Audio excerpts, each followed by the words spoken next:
Welcome to our channel. If your Samsung Smart Remote is not responding or needs to be reset to resolve connectivity issues, follow these step-by-step instructions.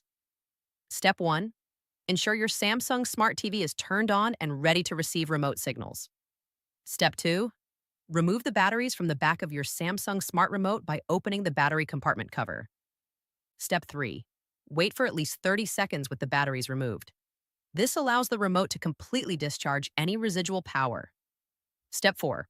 While the batteries are out, press and hold the power button on the remote for 10 seconds to drain any remaining charge from the internal components.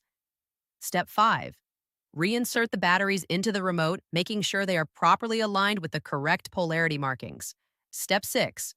Point the remote directly at your Samsung TV and simultaneously press and hold the return button and play pause button for at least 3 seconds. Step 7.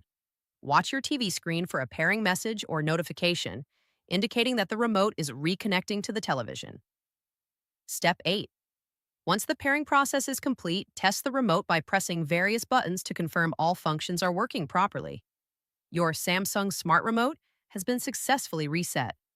Don't forget to like this video and subscribe to our channel.